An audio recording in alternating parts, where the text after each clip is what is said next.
Hello, I am Annie Wedgwood, broker owner of Altitude Real Estate, where we focus on honesty, integrity, and education. So, one of the things that I like to focus on is education for the consumer. And this is my buyer's consultation video to help explain the process for a first time home buyer. So, the first thing that you're going to pick is it can go either way for the first thing. It can either be to pick a realtor first or a lender first. So we're going to talk about the realtor and your realtor's role in helping you purchase your first home or any home and where you are in the process. So you're going to pick an agent to work with, and that agent will work in one of three capacities: either a buyer's agency, a buyer's intermediary, or a buyer-customer relationship.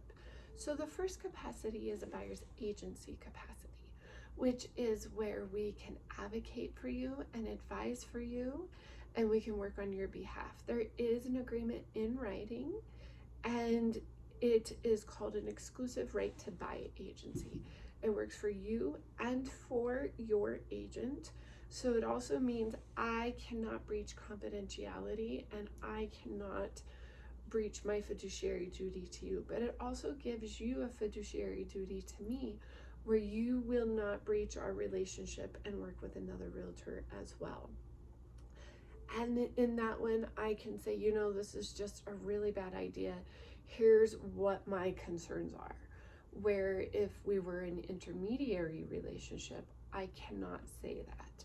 So the intermediary relationship was created in case you as the buyer decided to purchase a property that I or somebody in my office has listed. And then we would go intermediary, which is where I cannot advocate and advise for you anymore. I cannot say, here's all the things that are my concerns for you to purchase. It literally is, here are all the facts. Do you have any additional questions? And then it outlines what I have to do by law. And we can go through that when we go through our broker's disclosure. And then the next relationship is a customer relationship. The customer relationship is where the agent has no confidentiality to you at all, cannot advocate or advise. Literally, here's the facts. What do you want me to do? And by the way, don't tell me anything personal, because if I have a relationship with the seller in an agency, I have to run off and tell them everything. An intermediary agent relationship, when you're in both sides of the transaction, are nice because the agent still has confidentiality. So that is a nice situation. At Altitude Real Estate, the way that we start every transaction is in an agency capacity. So by working with us at Altitude, the only way that you're going to change your relationship is if we have the property listed. And if you're not comfortable doing that, we are happy to refer you to a partner that we work with, another brokerage, and then they can represent you as an agent. So that's how agency works. Your next task is going to get a lender and to get pre-qualified for a loan, because if you're not pre-qualified for a loan, we don't know how much you can spend. Getting pre-qualified for a loan also tells us what type of loan you're qualified for, which tells us what your down payment needs to be and how much you need to come to the table for the down payment. And then it also tells us what the condition of the house needs to be in. If you don't mind a fixer-upper, there's certain loans that will not work for a fixer-upper loan. But if you do want the fixer-upper, then we would need to get you into the correct loan. So that's how that works. And then also on your lending process, the lender is going to give you a check sheet of what they need. They need the last 24 months of W-2s. They need the last 60 days of bank statements, last 60 days of pay stubs, and then they're going to ask you for a whole plethora of other things. If you can get all of that in before we even find the house, it's going to cut at least 2 weeks off of the contract process, and we can close much more quickly. Also, once we're under contract, anything the lender asks for, I have a 24-hour rule. If you can get it to them within 24 hours, it's going to move so much more quickly, and the chances of us closing on time or early are actually much more significant. And then the next step is for us to go look at houses and for you to pick where you want to be. If sex offenders is a concern for you, you need to go to the Sheriff's Department website and look up the sex offender registry and see if there's some in the neighborhoods that we're looking at. If crime is a concern for you, you can call the Sheriff's Office or local PD, and they can get that information for you as well. If schools are a concern to you, go to the county school website and they can show you what schools are in what districts. So that's the neighborhood information. And then once you know what you're looking for and how you're looking for it, we will put you in our MLS, and in our MLS you will get an email as soon as the new listings pop up. And then you'll get those emails, and what you do is just screenshot that bad boy and shoot it over to us, and we'll schedule an appointment to go look at it. Once you find the house that you want to write the offer, our first step is I'm going to ask you how much money you're going to want to put down for earnest money. Earnest money is the good faith showing of how much you're willing to lose if you don't live up to your end of the bargain. Hold on, my puppy is eating a thing. Naughty.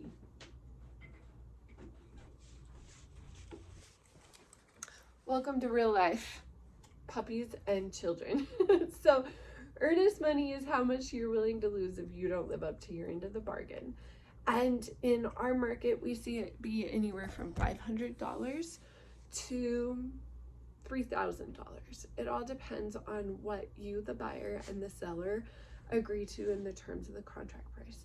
And that will need to be in not cash, in a cashier's check, a money order, a wire transfer, or a personal check. And the money has to come from the bank account that you gave the lender when the lender asked for 60 days of banking information. And then that's going to go into either a fund holder account or an escrow account, depending on how the listing broker operates. And it'll be held until closing. That money will also roll right into your down payment. So that's really nice on that. And then the next thing that we're going to talk about is home inspections. Home inspections are very, very vital. Wyoming is a buyer due diligence state, and so on your home inspections you can do two things. Number one, you can hire a whole home inspector and have them do a whole home inspection. I also highly recommend a sewer inspection and a radon inspection. Highly recommend that. And then they literally do the whole home inspection, the sewer and the radon inspection. Or you can hire individual contractors to do the individual inspections, a roof inspection, a HVAC and plumbing inspection, a foundation inspection. So you can go those two routes. However, with that said, I highly recommend if you have any additional inspections done, you have it in your budget to pay for the inspector yourself versus asking the seller to do that inspection. Because if you do it, that inspector is working for you, and then you can be there and you can have a say in how it's done. If you ask the seller to do it, that inspector's working for the seller. So just remember that. And a whole home inspection is anywhere from $300 to $500.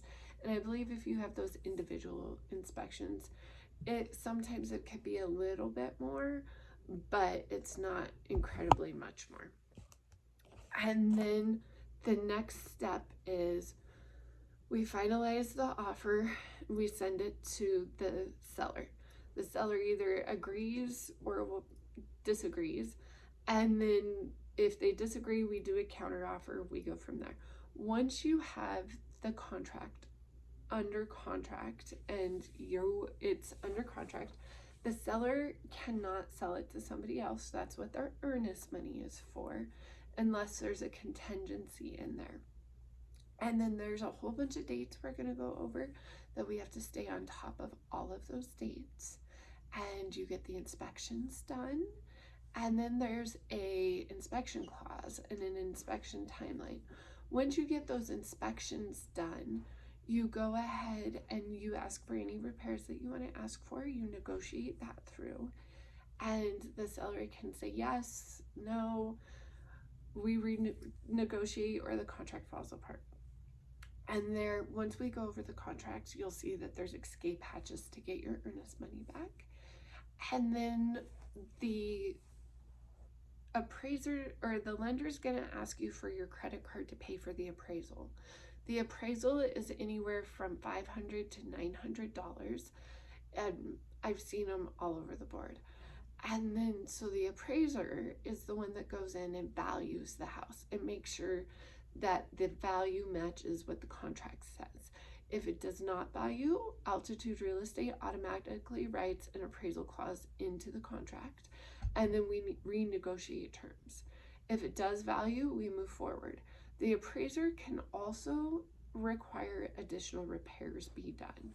So we tackle that when that comes on. And in this process, like I said, anytime the lender asks for anything, we want to have everything ready to go for them as soon as possible. And then before closing, we're going to walk through the house and make sure all the repairs were completed and that you're good with the house. And then we go to the title company. You're going to want to set aside about an hour and a half for the title company, because we're going to go through all your documents. You're going to sign all your loan documents. If it's a cash transaction, it's a little bit quicker, quite a bit quicker, but the title company will go through everything. So you're definitely going to want your driver's license when we get to closing. I hope this helps clarify what the buying process looks like a little bit. And if you have any questions, go ahead and ask your agent with Altitude Real Estate. We're happy to walk you through it. Have an amazing day.